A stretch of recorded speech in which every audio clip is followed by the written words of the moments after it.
sepeli na faci beton botombola maboko likolo mpona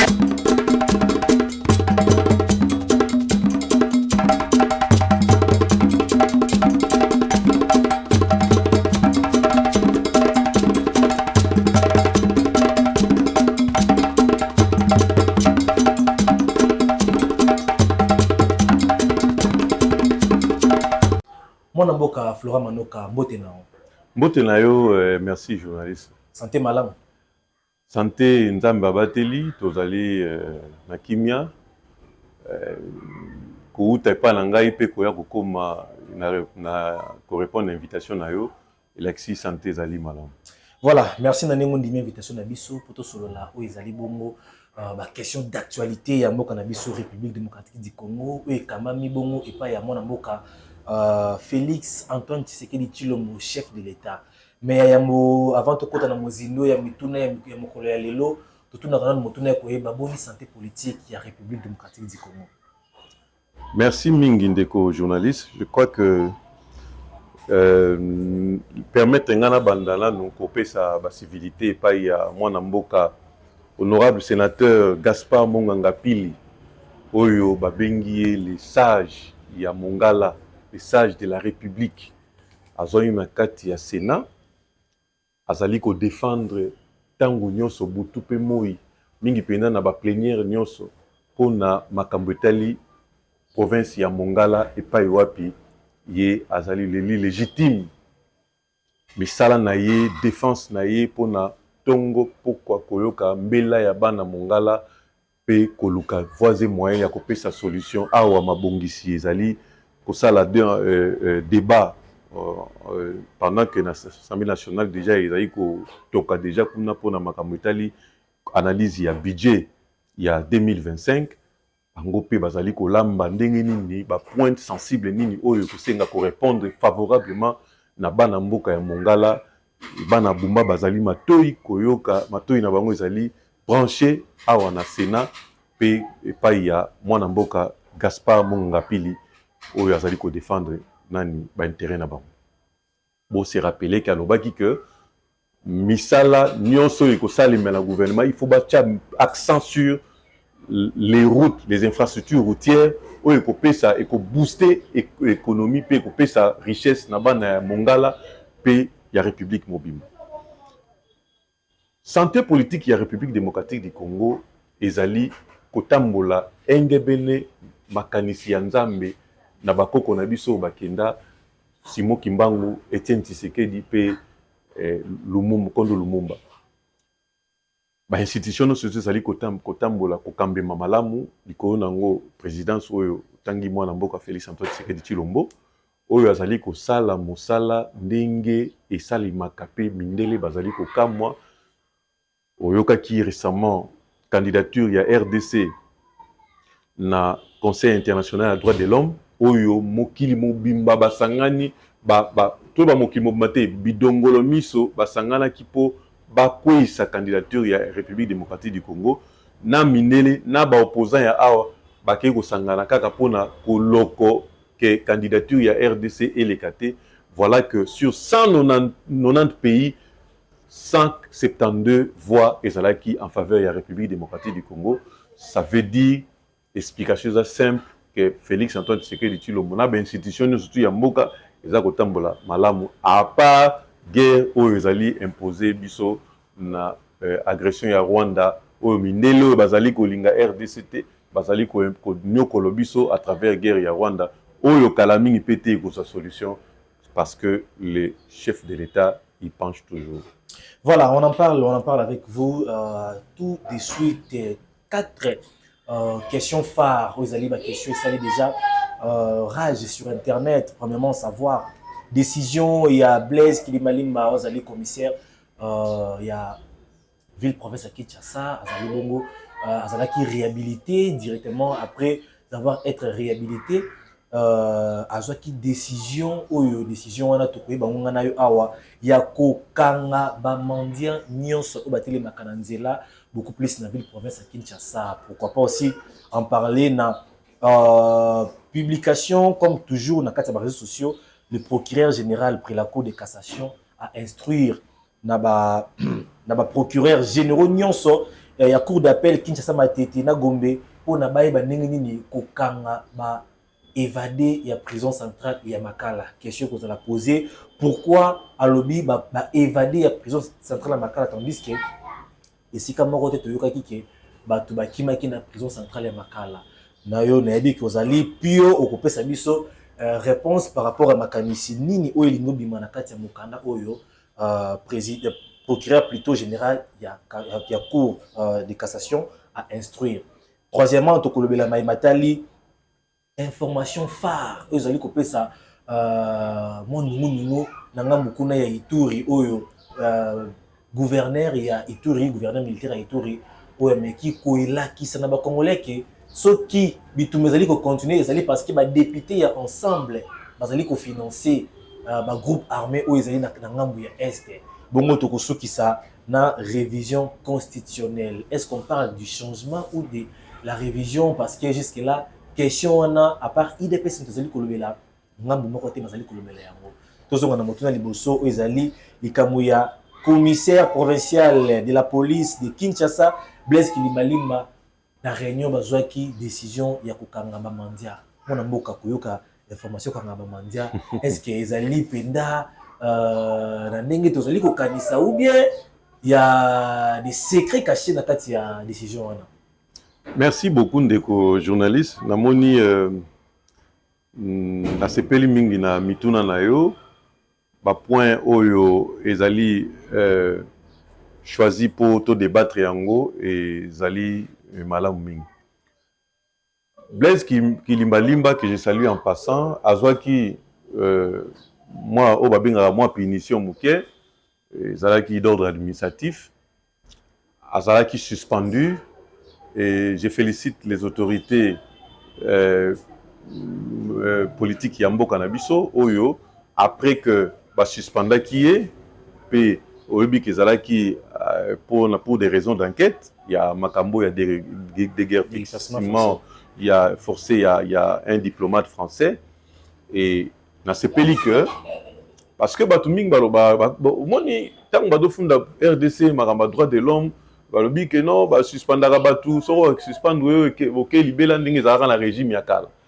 Ici nous sommes dans un régime oyo en tête nango c'est un démocrate et j'encourage cela que ba suspendre au moni que un peu moins de 3 mois avec ozongela musala au moni c'est comme ça que ça se passe et Kilimbalimba et Sikazali que je salue alobi que maintenant a une décision à continuer makamwa banayi kosala et nakati ya ba décision akani kozwa ezali ko désengorger ko longola ko bongisa bartère ba grande route ba grande place ba grande voie oyo ezali encombré au moni Kinshasa lelo c'est tout le monde qui vend partout c'est tout le monde qui s'installe partout construction anarchique nabisiko et l'engelamité kotonga. Ça aussi il faut que l'État a se pencher.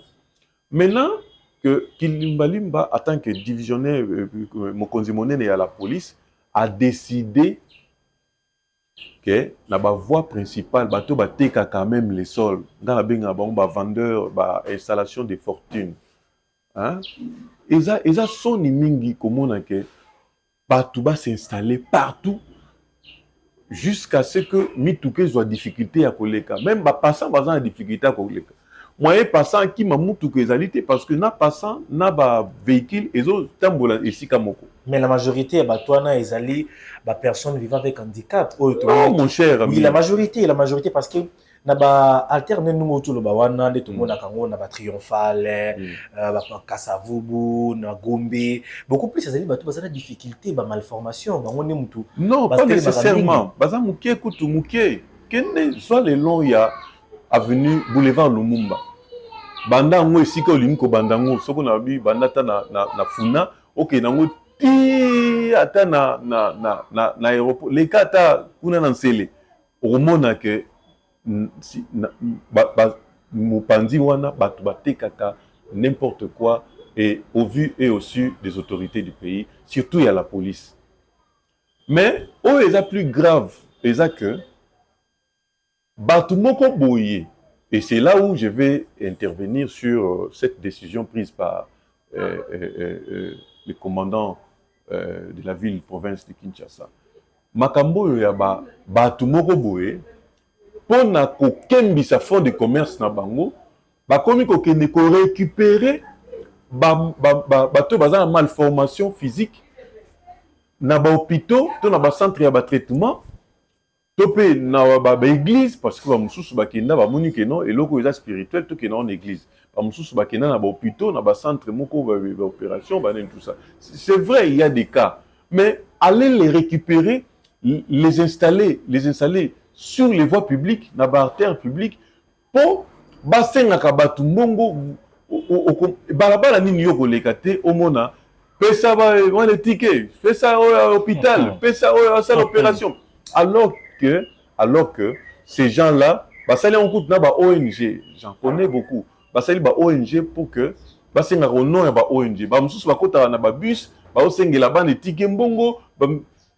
finalement c'est pas comme ça que ça se passe. Mais le mandat passé c'est là qu'il y a un ministère. Mais il y a un ministère. Non, même aujourd'hui, il y a un ministère. Il y a un ministère, il y a une personne vivant avec handicap. Même le ministère des Affaires sociales, il y a une structure qui parle. Il y a une zone qui dans la place, ce qui vraiment, je sais que le commissaire, en publiant cela, a arrêté ces malades-là, sinon, les malades qui sont installés, exposés, puis c'est même les insulter en même temps. Il faut sensibiliser bango bato bazo beli là-bas. Ça c'est que je souhaite que il faut bato balingi la police a kende ko sensibiliser bango d'abord.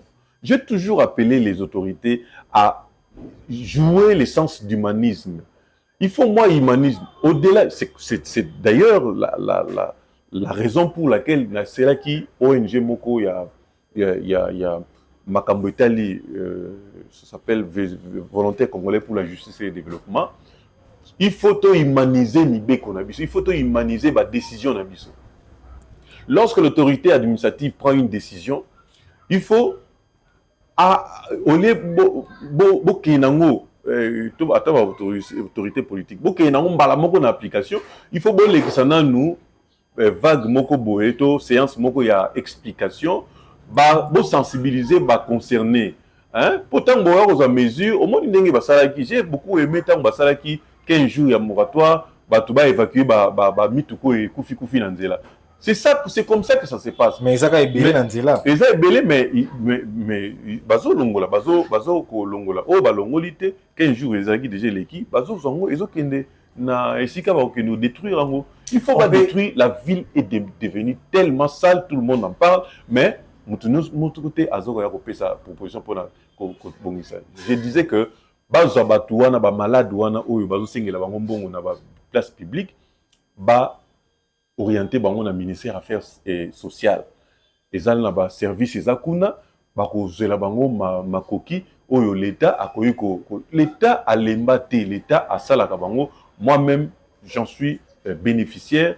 Tout ça qui démarche et ça bateau makambo bateau ming ba éviter. C'est comme ça que nous, la cadre de la structure nabiso, to koye bisaka bateau sensibiliser bateau pour bakenaka baza orienter vers la structure wana et aider bango pour l'État à prendre bango en charge comme il se doit et non.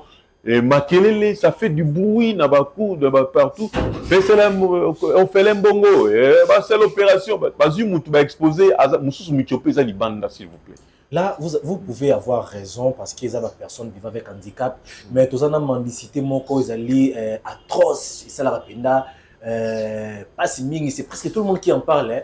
Il y a un roulage na banzela. Si au moment qui non, il y a Bakanyaka, roulage finalisé, ni moi 1000 francs, plus ou moins 1000 francs, et moi 2000 francs, plus ou moins 2000 francs. Parce que c'est aussi une question que le président, il y a la police qui là parce qu'il a parlé des mondiaux. On voit les roulages, bon, roulage déjà, ça mendianté. Roulage, au bas la grande extorsion.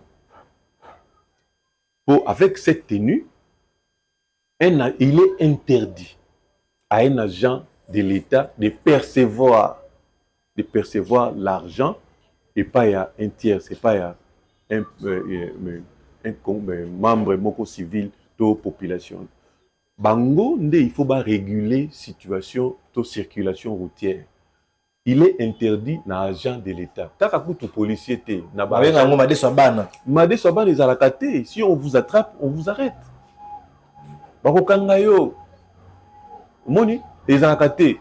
Les mandats dont il est question ici, les abaoyo, pesa, collecté 1000 francs, 500 pesa, wana de mabe. Et puis mbala moko pe nazo lingana ebisa na commandant ya ville à Kinshasa que bato pe bateyara na babis.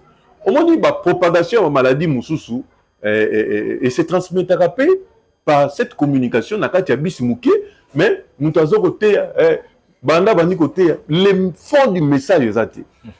Après on dit misabine na kati ya bis on ne demande pas qui est musulman, qui est baate bazali, ba bouddhiste bazali, ba kimbani c'est baza, ba chrétien baza, mais maintenant là, allez, beta maboko bino so beta maboko. Kanga misto sambe. Mais là, pesa voisin mbote. Pesa voisin mbote. Loba amen. Tout ça là, il faut que la police s'y penche aussi. Hein? On ne peut pas obliger à tout le monde de suivre votre message car on a qu'à moi bisimuke et même na monaki mususu bazo interdit muta aya ma téléphone te pour ngana zoteya. Oh là là.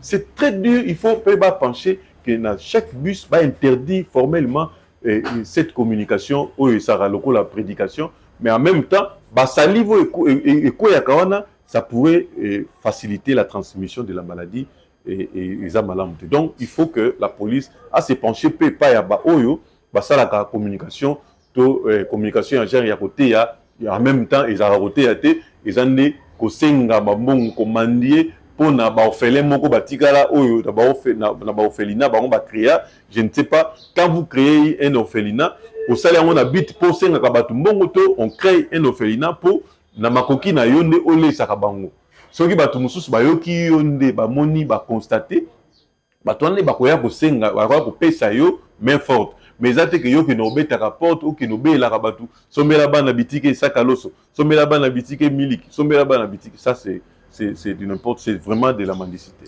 Voilà, passons à la deuxième question. Où ils allaient décision, il y a procureur général pris la cour de cassation où il a instruire, n'a pas procureur généraux près cour d'appel na Kinshasa Gombe.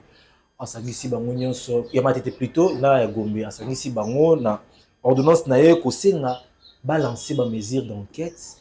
Va rechercher, va évader la prison centrale de Makala. Or, la question se pose à quand Batubaki Maki la prison centrale de Makala. Or, Toyebi dernièrement, ils ont qui évasion ratée.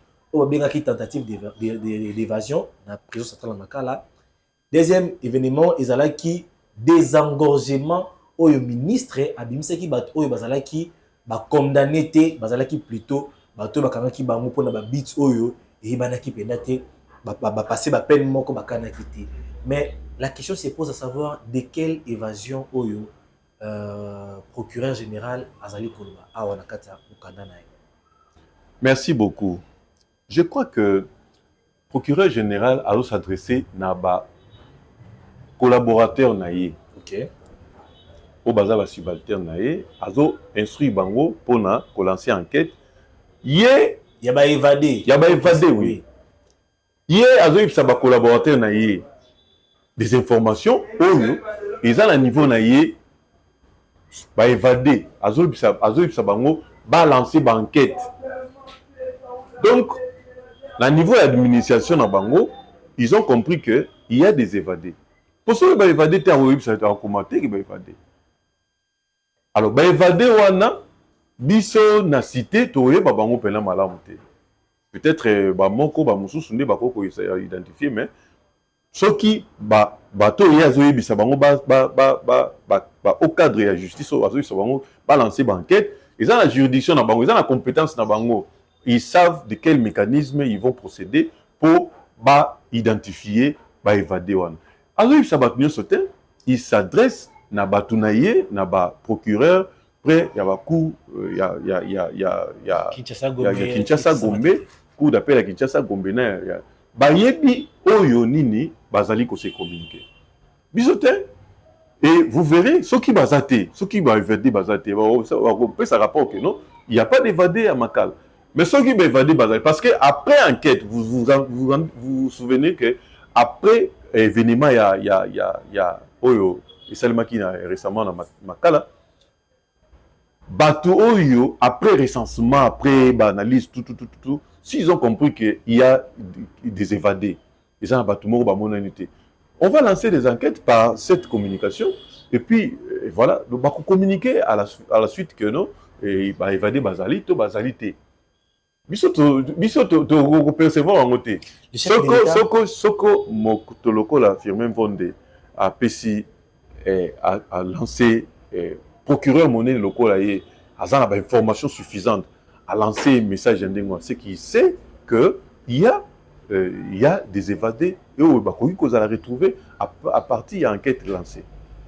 Voilà, le chef de l'État, Sengaki, na bande konyoso, qui na présenté la makala, ba créé qui commission moko ekolande la tentative d'évasion et rataki, et cela qui va meurtre belé par la bousculade, étouffement et puis na coup de balle.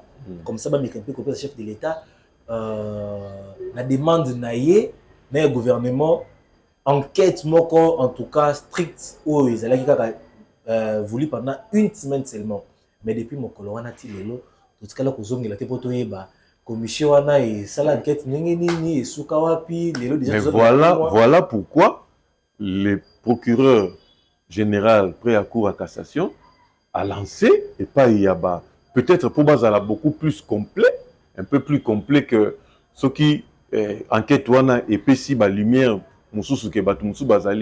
les enquêtes et qu'on continue vers parce qu'on ne vous dit pas que les enquêtes doivent seulement être clôturées une semaine après qu'il ait été lancé.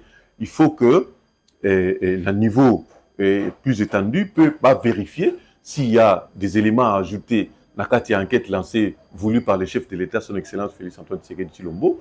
Oyo, tant que représenté par l'autorité suprême, et à la complet et non critique à la source dans la zone d'ombre pour mettre en doute ce qui aura été présenté. Donc, nalobi que tout va dans le sens il y a soit lumière sur ce qu'a été réellement ma évasion il y a Makala récemment. Voilà, on change de chapitre tout qui cette fois-ci la partie est mbo cannabis to yebi que la partie est mbo cannabis to zalakana kimiate bitumbezali epai mususu bato kokufa bato mususu koyiba biloko na biso kimia wana nyonso wana ezali te parce que bato bazali na makanisa mabende bazali kotelemela kimia ekota po bango basala mabe na bango. Alors tomonaka comment au chef de l'État salaka jour et nuit na gouvernement pona ba mekempe ko tia fin na guerre à est, mais par surprise gouverneur il y a Ituri bazali gouverneur militaire a PCI information en tout cas ezali information vraie que le baïté ceux qui bitumba pe ezali ko silaté ezali na député oyo a finance ka ba député plutôt ba finance ka ba groupe armé wana ba continuer toujours ko torturer ba congolais na ninga est a préciser qu'ils ezali ba député ya ensemble to ezali parti cher il y a président Moïse Katumbi oyo les ezali ko se retrouver na mboka ya mopaya. Qu'est-ce qu'on peut retenir dans l'information oyo? À quel mboka mopaya, à quel voyage, à quel lien là bambala to à quel? Mais vous êtes libre à couper cette information. Ah. Parce que ni balobi ka ke exil. Est-ce que aucun exil, ils ont la volonté à mutu to ezali pour bazolanda pour bazo mettre en mal avant dans la mabele ya ba congolais ya mboka na Congo. Nalobi boy, dossier ya Ituri ezalaki na occasion ya analyse pour la prorogation, énième fois ya prorogation ya état de siège na est ya République démocratique du Congo, na nord Kivu na Ituri. Alors ba député moko o ba telemelaka prorogation ya état de siège bango kaka wana o balobelaka wana o kaka batelemelaka na ba discours moko très aigu. Entre autres, Gratien Irakan, le député Gratien Irakan, membre de l'ensemble. Membre de l'ensemble. Na baninga na yemi susumi bale wana batanga ki bango. Bango nde mutu ba salaki que débat ezala houleux, allant même accuser les gouverneurs militaires na plénière ya l'Assemblée nationale, au point que le président Vital Kamerhe a lobby que ba interdit, donc gouverneur wana a interdit ba émission ya radio moko sur place oyo e metaka ba lobby que radio wana ezali ba radio oyo ezali sous bénédiction ya gouverneur militaire, ba lobby que ba interdit ya émission nango parce que ezali ko la musa moto ezali ko bebisa moto na makambo mingi ya na est kuna ya état de siège. Alors ne sali que batu wana tangu bazali ko réagir bongo na plénière batu pe mususu balandaki voix bango, heureusement que na vote et sanctionnaki condition na bango wana pe ba prouvaki prorogation état de siège. Maintenant, le gouverneur a raison, il y a Makambo Bango Balobaki kuna dans l'hémicycle. Alors, moi j'ai des preuves que ces gens-là, ces députés-là de l'ensemble, Bangonde ba financaka ba groupes armés. Je crois que Batangaki groupe Moko Zahir, na peut-être Codeco, je sais pas, mais Zahir, ça qui n'a quatre. Babi que Bangonde mutu ba alimentaka ba groupe rebelle na est de la République démocratique du Congo. Et bah finance yango, moi gouverneur militaire, j'ai des preuves. Ceux qui bobenga ikuna na parlement, na koya na ba preuve wana na ko la kisabino na prouvé bino avec preuve à l'appui que ba député bozomona wana o ba funinga ikuna ba ngonde kutu mutu bazali ba actionnaire ya ba bitumba ya ba. Mais la question devrait se poser à Juba prévoir quand et puis est-ce qu'il y a un bandakala azela kaka soki bafundiye ne pas ya kubisa. Non mais bango oyebi yo ebi ndenge esalemaka mutu mabe soka oki ke bakangi ils ont des gens bazana ba preuve bato ba dénoncer makambo wana ba lobby nyonso. Maintenant bango bayebi ke basi bayebi vérité na biso, il faut to dénoncer avant. C'est-à-dire que le kuta eyaka avant mais vérité eyaka na maleme. C'est-à-dire le côté yaka na sincère mais vérité eyaka na makolo maleme pe ekomi. C'est ça ce qui a fait que gouverneur militaire atanga okabi mais ngana ba benga ngai kasiti ba benga ngai au lieu que président de l'Assemblée nationale a décidé malamoko suspension ya émission ya radio wana, il fallait amener enquête. Comment accueillir malamoko? C'est comme ça et c'est là où je suspecte les réactions à la va-vite. Il y a président, il y a l'Assemblée nationale. Vital Kamerhe. Qui se contente de faire la diplomatie parlementaire. Oh, ils allaient charge, il y a premier vice-président de l'Assemblée nationale. Premier vice-président de l'Assemblée nationale. Depuis Mabunda, depuis Janine Mabunda, ils allaient qui le président, le premier vice-président Jean-Marc Aboun qui faisait la diplomatie parlementaire. Oui, le président Mbosso, c'est toujours le premier vice-président, Mbata, professeur Mbata, qui faisait la diplomatie parlementaire. Les loyaux, professeur Chilumbai, Azali, président et premier vice-président, c'est lui qui se chargerait de cette diplomatie parlementaire. Oyo, Vital Kamerhe, Azali Kosono. Batumoko babeti li solo, mais je n'ai pas encore vérifié que Kamerhe se retrouverait au moment qui est na autorité parlementaire il y a France. Entre-temps, pendant ce séjour à France, toujours apprendre que Kabila est en France, mais Franck Diongo est en France, Jean-Claude Vemba en France, il y aurait encore qui d'autres, Oyo, il semblerait, na Janine Mabunda Pe, il semblerait qu'il y aurait eu une réunion, bon, il y a Makamoko sur la RDC. Peut-être par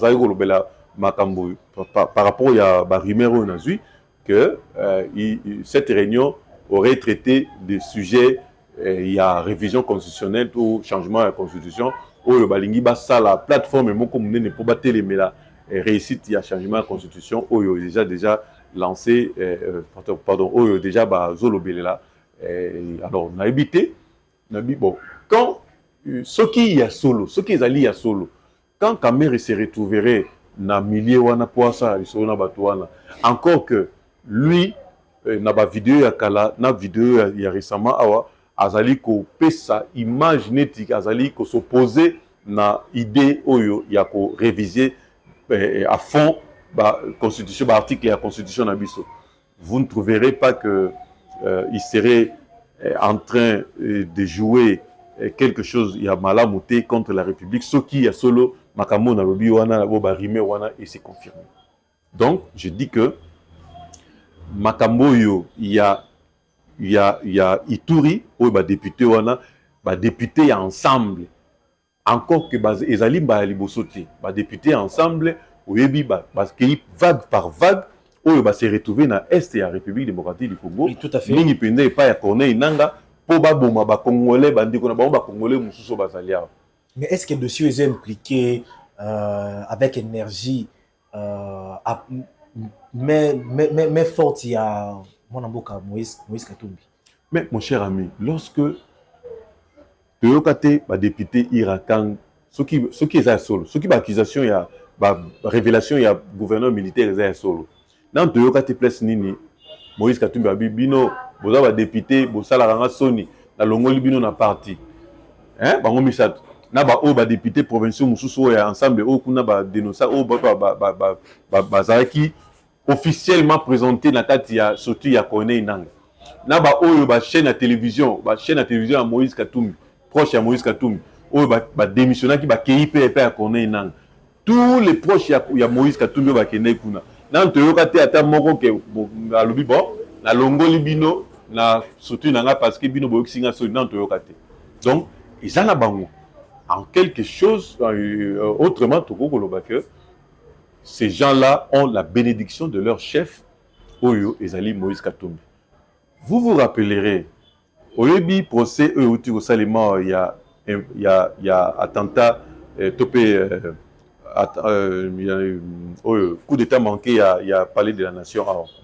Oyokaki, Batangaki Jean-Jacques Wondo, professeur Jean-Jacques Wondo, Oyo Azali, chargé de sécurité. Il y a Aner, il y a Mboka Nabiso, sous comité, il y a AG Oyo Alongwa Kiwana, Oyo Lusadouso Oyo Balongola Kiwana. Mais, donc, chargé à sécurité, il y a République démocratique du Congo dans Aner. Aucune information ce qui y est et qu'on sauté. Fait les képanaïs. Curieusement, le monsieur est aussi chargé de sécurité de Moïse Katumbi. Il y a ensemble, il y a Moïse Katumbi. Au même moment. Au même moment. Est-ce que ils ont eu le côté?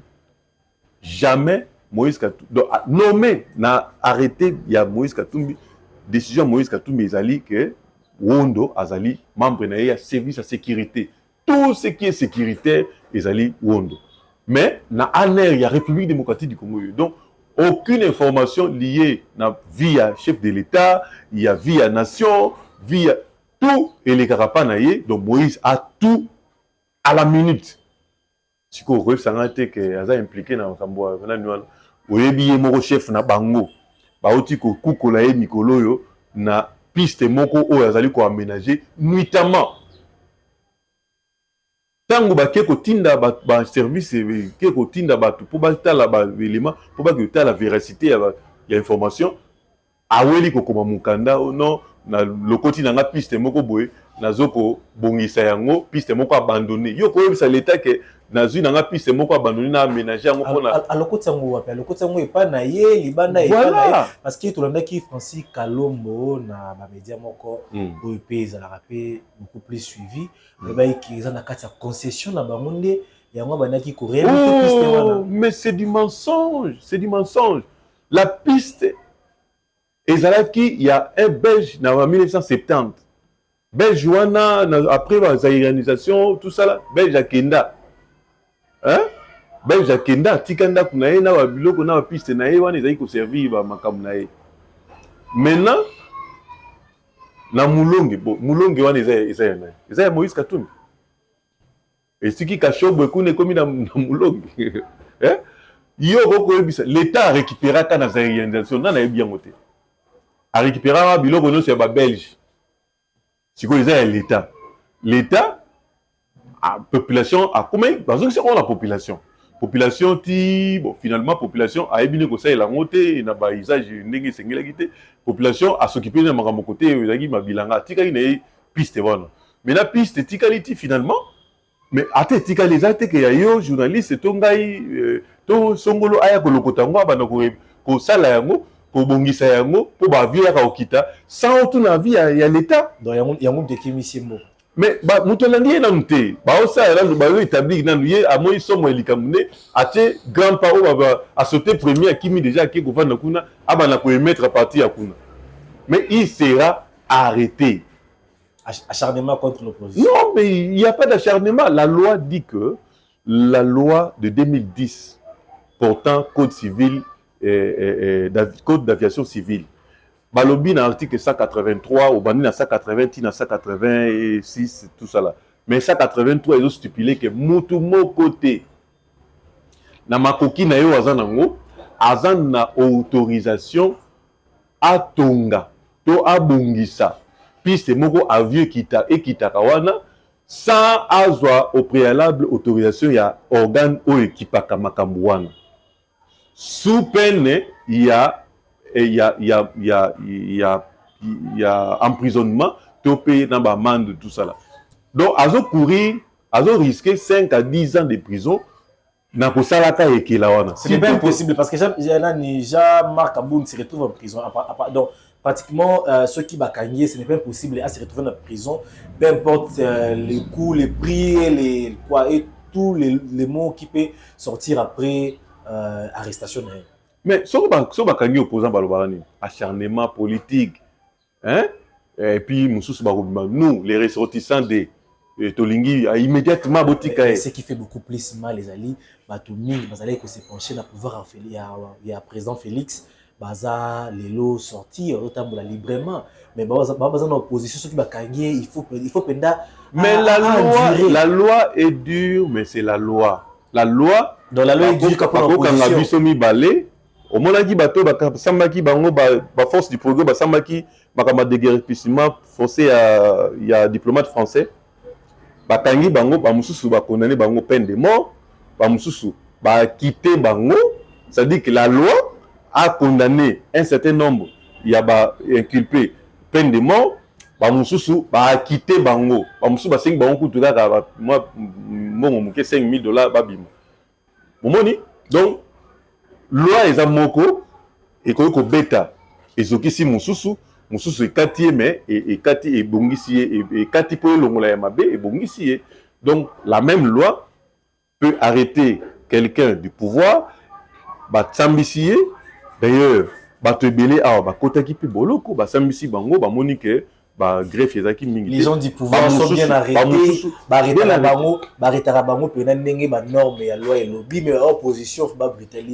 Vous savez comment non.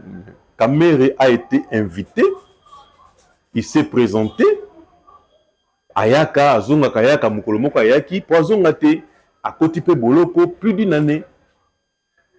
Bamususu. Bazo benga bango, bazako boya koya, kola.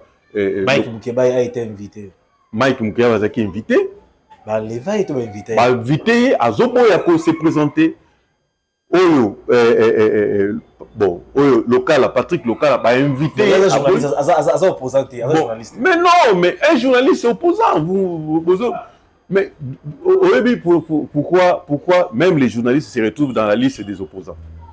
Quand ils émettent émission à Bango, ils prennent la place des opposants et non du pouvoir, juste pour critiquer les pouvoirs. Et même pas critiquer, insulter les tenants du pouvoir. Ça, ils sont vraiment au-delà de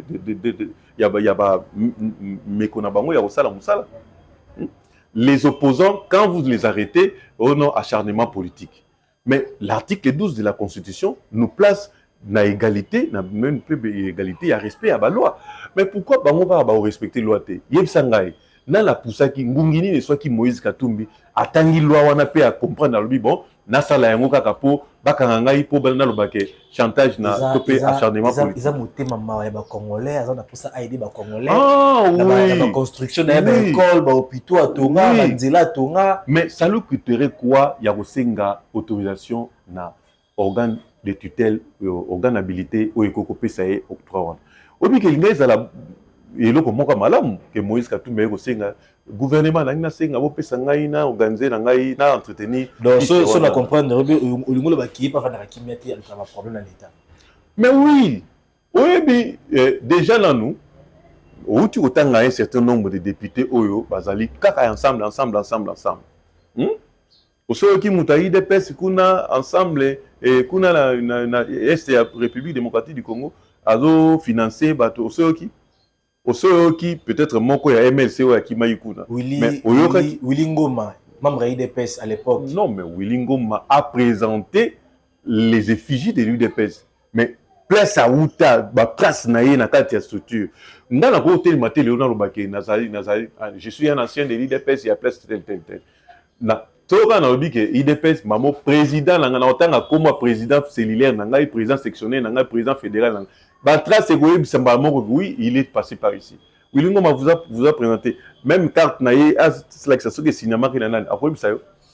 Mwana mboka to to sala ka adhésion na parti to tika na copie na biso ya adhésion yo so mona Willy Ngoma la question ka drapeau on peut acheter partout a ici que nazaki ancien membre de l'IDPS.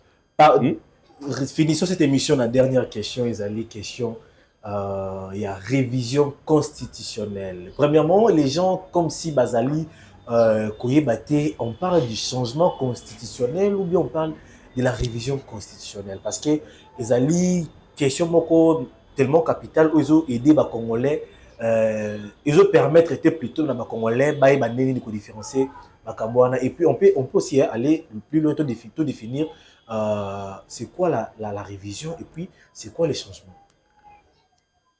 Bon na ba explication tozon ranelo ko moko la constitution oyo eza mabe yango tolingi tozo mususu. Ce qui est révisité yango, ils ont autorisé, le chef de l'État a l'autorisation, article 218 de la Constitution. Parlement a l'autorisation, article 218, et même 100 000 personnes, même l'Assemblée nationale. Mais si il faut te questionner, la Constitution, ils ont malamou, ils ont mabé. Ils ont malamou, dans le côté nini, ils ont mabé dans le côté nini. Si on a malamou, tout le monde. À Biso, tu poses un certain nombre de questions. Total la difficulté aux constitutions, ils ont pris ça biso. Tout ça. Si tu dis que les amabé, tu parles des amabé à quoi expliquer. Le quoi n'aïe aux autres na. Maintenant quand on dit que constitution oyo les amabé. Les amabé pour nanine. N'appelle le quoi ba congolais belé tout ça qui batté.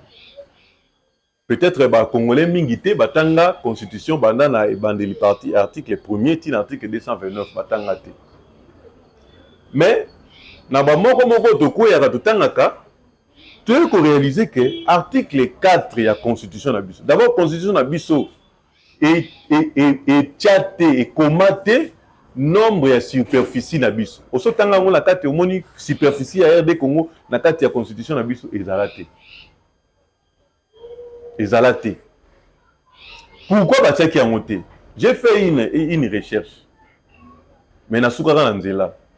Peut-être que je ne vais pas continuer. Je suis allé au moni carte de RDC. Quand on va ça la raison, on a la moni, il faut changer la constitution. Na quelque là, na carte ba komi que la constitution la superficie na 2 345 000 km². Mais la loi de 2015 ba qui porter modification et comme il a 2 345 410 km². Oh. Babaki ici 410 km². Mais après par enquête, il y a 505 km². Ce qu'on bêti calcul na drapeau na carte na biso ndenge basala par rapport à la superficie de la province. Donc 505 km apparemment il faut tout clarifier en sous. Mais comme ça c'est quoi enquête na moi erreur topé moi confusion dans la guinango. Na que na centre institut géographique ba pesa na ba précision na kepe na commission PAJ na Assemblée nationale na tala ba élément bango bazana ngo soki na tango bazali ko élaborer hein fond na bango ni débat ezalaki ndenge nini comment qu'est-ce qui les a orientés ya ko motiver décision na bango basuka na 410 km carré oyo babakisaki na oyo ezalaka toujours nazwaki solution te. J'ai même basengai $20 na institut géographique na $20 pour bapesa ngai na kei na $20 les 2 jours après baesinga non après réunion to monnaie que to peut sauter zonga na mbongo na yo. Qu'est-ce qui ne va pas? Omoni siko nazo baka. Qu'est-ce qui serait caché dans la décision wana? Et là, parce que tant basala qui modification là, je sais qu'ils ont travaillé avec une structure topé la partie rwandaise, la partie ougandaise, topé tout ça, bon, avec les Congo. Mais c'était quoi? Les motivations étaient quoi? Na Sukarawana, j'étais ma coquille dans Sukarawana. Peut-être tokoye barango plus tard, ba konzi topé ba service attitré, ba ko élucidaka sur la question. Ça c'était des 1, des 2. Pendant que tous les là, guerre ya est, et surgit audio moko boye ba Rwandais baza pour revendiquer par rapport à l'accord à l'Emera où tout signé kana bango sous le rang Désiré Kabila que ba Congolais ba tous accord ya l'Emera où tout signé ka ya kopé sa biso 300 km biso Rwanda 300 km vers le Congo, Ouganda 300 km vers le Congo, Burundi 300 km vers le Congo. Mabia bon. L'accord à l'Emera, accord à l'Emera, il faut pas payer sa biso 300 km. Babi mais encore que accord wana to kulaka yango na kati ya constitution o bazo sa la sikoyo. So botangi article 217 et zalaï que le Congo pourrait céder une partie de sa souveraineté au profit de l'union de la consolidation à l'Union africaine. Nabia bon, pe babi pona ba minorité. Nabi donc c'est que biso bitumbo to bundana est ezalinde bango bazo sala po ba meka kosi sa biso mayele baboto la biso parti wana. Donc il faut to fungola miso na makama constitution. Loka bango ba bi ke ezali na kata constitution biso to sala oyo. Donc il faut to changer constitution, to changer ba disposition na kati pour que bazanga eloko ko senga biso ko to. Omoni bango ba senga pamba te parce que e komama to signaka. Oui, Musée Laurent Désiré Signaka. Bitumba wana bango bazuya pamba te po bayebi ke tozali na gage moko bango bazana papier ba brandisaka o to signaka to pesa bango. La partie qui demande o bazo exiger biso eza partie est na Kivu. Donc so to pesi bango partie Kivu sika bomengono ezali yebsanga ito osuka. Donc on comprend rapidement que question wana ezali abandonné te, ezali toujours en marche, mais ceux qui te l'ont dit bien. Apparemment, ils ont IDPS na quelques Congolais qui ont soutenir l'idée à révision ou bien changement de constitution. Jusque là, aucune partie prenante, pas de parti politique, ni regroupement. Non, ça c'est une affaire des Congolais. Aucun parti politique n'a émis au nom du parti politique, au nom de leur parti, tout mon côté à lobby au nom du parti. Que Bissotondimi changement de la constitution tout le monde. Augustin Kabouya prenant la parole à lobby en tant qu'individu, en tant que Congolais. Mais il n'a pas dit qu'au nom de l'IDPS. Mais oui. Autant qu'il circulaire. Mais je vous dis que Augustin Kabouya autant qu'il circulaire. Parce qu'il a demandé na base ya parti. À ce qui na ba Congolais, il va sensibiliser. Ma base ya parti, ma structure à parti et sensibiliser les Congolais. Quand je vous dis ça, c'est que les partis UDPS ne s'est jamais réunis pour lever option quant à la nécessité soit de réviser la constitution ou d'en changer. Apparemment, il y a un problème parce que quand vous parlez que l'UDPS est Augustin Kabouya, il est de l'UDPS, il est quand même... Mais je vous dis, vous parlez du secrétaire général Augustin Kabouya, honorable secrétaire général, honorable Augustin Kabouya. Est-ce que Oyo qui peut Congolais, Congolais, Moussous Bazan, la carte IDPS, pesi basson de cloche là-bas. Mais tout le monde qui déjà prof Mbata qui d'accord dans la décision qui réunion. Mais je vous dis que ce sont professeur Mbata, c'est un individu qui assume les fonctions. Il y a Nakati à Parlement, Azali P, c'est un député national. Il a la bouche. Qui dirige l'IDPS actuellement? Bon, ça c'est une question un peu difficile parce que après la décision de la CDP, la Convention démocratique du parti, Deo Bizoubou a été chargé de continuer de faire l'intérim du parti jusqu'à ce que la convocation, il y a congrès et salim. Mais entre-temps, Ndeko Augustin Kabouya Azali ko sala office, il y a secrétaire général pendant que nous les été organisé remise et reprise. Mon amour, vous allez membre de cadre l'IDPS qui dirige l'IDPS actuellement. Now tu connais bien que la CDP a soit qui décision, il y a qu'à charger Deo Bizib officiellement Deo Bizib. Après éviction, il y a Augustin Kabouya pour que ça a joué intérim, il y a ce qui au monde qui Nazar n'a pas dit que honorable Augustin Kabouya a faire office parce que dans nos remises et reprises de limité pour appeler ça Deo Bizibou pour accoster intérim parce que CDP et puis ça qui est before. Donc actuellement il est ça des secrétaires généraux. C'est généraux. Le secrétaire général sortant dans le secrétaire général entrant. On a basali passation des pouvoirs de travailler en même temps de la mort. Non basali travailler en même temps de la mort. Ceux qui ont acquis coller la bande ko fa na IDPS ou pas que la bande ko fa na IDPS. Mais ça c'est pas toujours ça c'est pas toujours la fédération ou pas quitter la fédération. Finalement c'est comme si mais c'est pour couper ça na réponse c'était parce que ma conversation na yo bazo mon premier ministre sera à côté les gens en action ba kenaka bango mibale les gens en action oyo mutako qui n'est pas au moins idée il y a musalo oyo ya kosala. Ce qui secrétaire général Augustin Kabouya a qui reçoit l'action, mais Bizibou a préféré à ça la peine. On a moussous pas zoper moi maïeli moussous sur reçoit tant on recoupe na kati à accéder na ba fonctionnaire.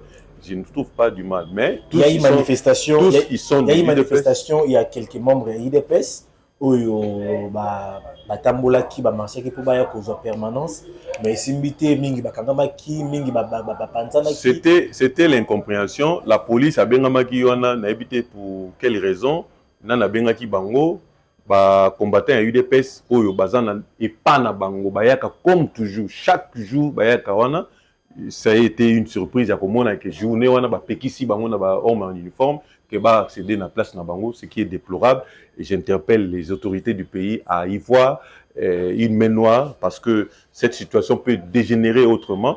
Ba ko pexaté ba combattant ba accéder na temple na bango tata été na tiki là-bas. Mais pour l'année ka ba combattant parce que les vendredis honorable Augustin Kabouya secrétaire général à Sanissa qui ba membre de l'IDPS ba betaki masolo tout autour il y a révision constitutionnelle va sensibiliser batou pour na question na ezala à la hauteur ezala voulu mais ce qui secrétaire général honorable Augustin Kabouya a organisé qui cérémonie topé activité na kati ya permanence mais pourquoi lobby nango ba ko pekisa batou mususu ba accéder ba ya wana te bayaki non c'est moi qui vous demandez pourquoi parce que les autres wana il y a la question tout na ya koyeba qui dirige ce qui veut dire moteur azobengela baninga moko boye la police c'est celui-là qui écarte les autres. Deo Bizibou n'a jamais appelé la police. Vous avez vu na Saint-Thérèse na vous imaginez que s'il était officiellement secrétaire général de l'IDPS c'est genre des crises à Robin la police à rotika ba continue la permanence basali mamani basala ba bimiye pa ina tour. S'ils sont de l'IDPS. Si ce sont des combattants de l'IDPS. Vous défendez l'indéfendable. Mais jour nini oyo bazwaki décision ya kobanda ko bengala bato moko boye ya UDPS na permanence na bango tata était na tikela bango jour nini par quelle décision? Ça il faut réfléchir. Vous risquez de prendre une décision oyo obandi ko bengala bato moko boye peut-être vous avez combien de secrétaires généraux baleka na UDPS ba bengani bato na permanence UDPS activité oyo wana non déjà parce que vous vous souvenez que Deo Bizibou actuellement na kata Kinshasa AT mais ce qu'on wana ba qui au nom de qui il y a que ça, la ligne la permanence. Et bon, puis, après événement, qu'est-ce qu'ils ont dit à la fin? Mais bon, ce qui, ça, au début, matinée, bon, les cas, voilà, que Augustin Kabou a quitté, puis Basili qui va ça la matinée, ça là, propos ya Kanda. Pour matinée, a quitté, fouti batike, matinée, ça limite Tiboutou. Nous sommes arrivés à la fin de cette émission. La question était de savoir qui dirige l'IDPS actuellement, mais on n'a pas trouvé une réponse ferme et rassurante. Les structures, toutes les structures du parti, ils sont en place, ils ont dirigé le parti en bonne et due forme. Il n'y a pas de conflit. Membres, surtout, soudés, ils parlent le même langage, ils sont même. Moi, dualité, mais ADN, ils allaient toujours, il y a toujours même morale, combattant, toujours la même morale. Donc, c'est comme ça d'accord qu'Augustin Kabou est toujours continuer à diriger. Débat, ce sont les membres de l'UDPS qui vont gérer le conflit. Ils ont solution dans la partie. C'est ça même la beauté de la démocratie. Par rapport aux événements passés, la beauté de la démocratie dans l'UDPS, ils allaient de mise et que dans la bongo. Merci, c'est ici que nous étions fait à cette émission. Florent Manoka, moi, je vais partager une question pertinente. Il y a la semaine, on peut dire que cette semaine commence à chaud. Il y a des décisions, moi, quelques mots de la fin pour clôturer l'émission. Mot de la fin, na opé salaka na tombeli mbote mingi na bana Bumba, mbote mingi na bana Mongala. Oyo matoi na bino makamunyo soto botindaki oyo ekomi na mwana mboka Benoît oyo azali kozala liaison entre sénateur honorable sénateur Gaspard Monga Pili pe bino kuna makamunyo surtout ba desiderata na bino ezokwela na mesa na ye pe azali ko tamiser yango ko étudier yango pour que yango ne sala force na ye débat na ye to pe engagement na ye na kati ya Sénat. Et puis ça biyano kuna problème ya mongala majeur ezali nzela parce que agriculteur il faut produire biloko pe bimana ba grand centre de consommation mouvement wana et puis ça bango richesse pe et puis ça bango bozui ba vendre la kimia pe ba sala ba développer ba sens na bango ba congolais tous à la uni constitution na biso ata batu moko boye ba kolobaka ba ko telemelaka po eza opinion eza libre. Article 5 de la Constitution est conféré na peuple souveraineté ya koloba oui ou non. Ce qui décision ya ko changer constitution, ba oya nango na peuple a se prononcer. Ce qui ba to baza belé o bandimi ba changer yango, ba ko changer yango parce que constitution na biso ezali ko pesa courage na ba Rwandais ba exiger biso makamo bazo exiger biso. Entre-temps, l'armée na biso ezali ko bunda contre Mbanguna pe banguna ngo o bazaka ka Rwanda te oyo etuluku ya mokili kuna batelemi sima ya Rwanda pona ko nazo ba communauté internationale o bazali ko soutenir Rwanda pona ko bundisa ba congolais na mabele na bango pe minerai oyo ba pesa biso na kimia nyos. Merci mon amour. Merci pe minina.